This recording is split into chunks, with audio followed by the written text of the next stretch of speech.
Le président Félix Tshisekedi Tshilombo a ouvert ce samedi 19 août dernier au Palais du Peuple le premier conclave du génie scientifique congolais visant à promouvoir des inventions et des innovations made in Congo. Cette rencontre, organisée du 19 au 24 août par le ministère de la Recherche scientifique et de l'innovation technologique, met en lumière les chercheurs et inventeurs congolais pour accompagner le développement du pays.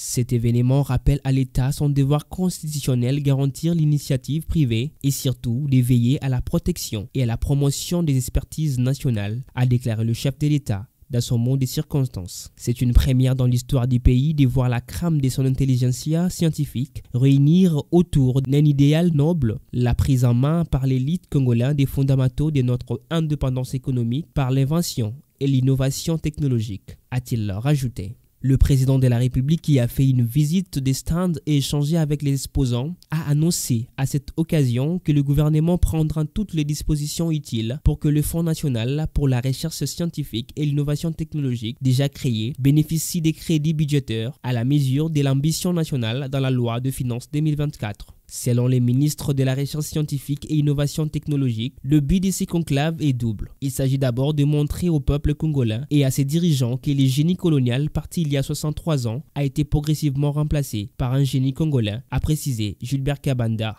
Ensuite, faire comprendre aux instances dirigeantes de la République que l'élite scientifique et technologique congolaise a la capacité intellectuelle et la volonté de prendre en main le développement socio-économique du pays de manière souveraine, a-t-il poursuivi.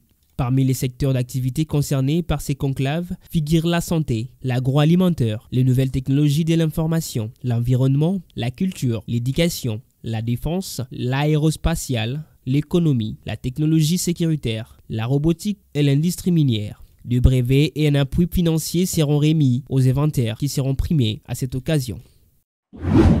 La Cour constitutionnelle avait entamé ce vendredi 18 août 2023 les audiences relatives au recours des candidats dont les dossiers ont été déclarés irrécevables aux législatives nationales par la Commission électorale nationale indépendante. D'après l'extrait des rôles de la Cour, 3 chambres ont été constituées pour statuer sur ces différentes requêtes contestant les décisions de la CENI. D'après les données de la CENI, lors de la publication des listes provisoires, ils sont plus de 4000 membres de partis et regroupements politiques qui attendent d'être fixés sur leur sort à l'issue de cette étape. Ce vendredi, la Chambre 1 va statuer notamment sur les requêtes du Rassemblement des démocrates tshisekidistes, du Parti pour la promotion sociale et le développement communautaire, du RASOP. Au niveau de la Chambre 2, la Cour constitutionnelle va examiner les requêtes, entre autres, de Bossekota Félix, du Front de libération nationale du Congo, de Congo Innovation, de l'Alliance des démocrates pour l'émergence du Congo. Sur un total de 28 791 candidatures reçues, avait annoncé Denis Kadima, président de la CENI. 4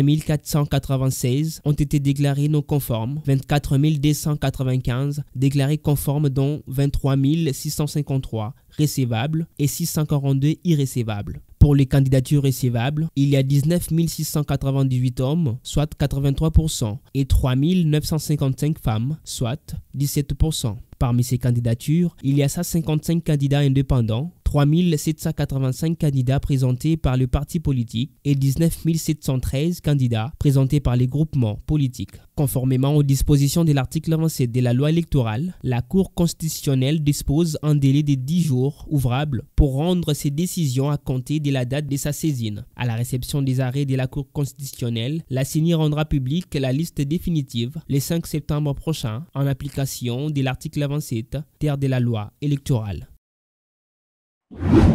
Parmi les préventions soulevées ce jeudi 17 août au cours de la première audience dans l'affaire mettant en cause Salomon Kalonda, proche collaborateur de Moïse Katumbi détenu à la prison militaire d'Endolo, il y a la divulgation du secret défense à certains pays étrangers tels que le Rwanda pour attaquer la RDC. Selon les avocats de Salomon Kalonda, il ne peut être poursuivi pour divulgation des secrets défense, n'étant revêtu d'aucune fonction pour détenir ces secrets défense. Aujourd'hui, on parle de l'intelligence des documents relevant des secrets défense, encore que pour divulguer un secret défense, vous devrez d'abord par nature et par fonction être quelqu'un qui soit détenteur de ces secrets-là, tel n'est pas le cas. Ce qui est important de retenir aujourd'hui, l'acte génitaire, l'acte justificatif, le prétexte, le motif qui avait été allégué pour arrêter Salomon Kalonda concernait un fameux pistolet dont il aurait été détenteur. Mais à l'audience d'aujourd'hui, cette affaire de pistolet On n'en parle plus. C'était un prétexte pour le neutraliser et l'amener dans une procédure où il n'a qu'à faire, a déclaré maître Hervé Diakessé au nom du collectif des avocats de Salomon Kalonda. A-t-il encore ajouté, Salomon Kalonda est innocent. Il n'a rien à faire devant la justice de ces pays parce que les faits qu'on met à sa charge sont totalement faux et ici d'une irrégularité, d'une interpellation fondée sur une accusation fausse dont l'auteur aujourd'hui n'a pas pu les soutenir. Hier, c'était le pistolet. Demain, ça sera Al-Qaïda. Ce qui procède de la même logique de tordre le fait qui pourrait justifier une détention de la personne qui gêne politiquement. L'affaire est renvoyée au 18 septembre prochain pour le débit d'instruction.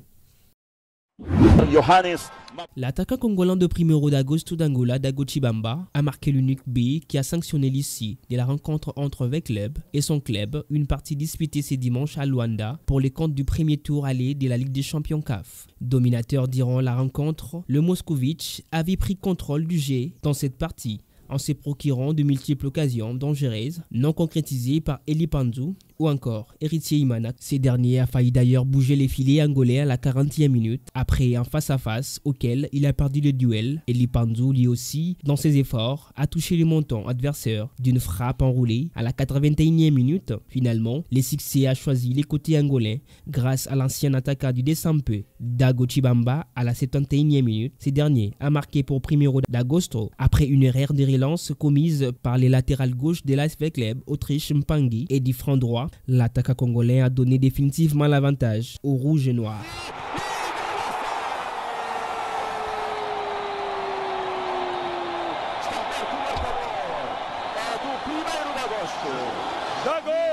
Signalons que, dans cette partie, plusieurs Congolais ont été titularisés dans les temps angolais, notamment Merveille Kikassa, Ricky Tulenge et Obed Mayamba, tous anciens de l'AS Veclub, mais également le buteur Dagochi Bamba et les capitaines de cette formation, Bobo Ngenda, ancien du Desampe. Dans une semaine, les deux équipes se départageront pour le match retour pour une place au prochain tour.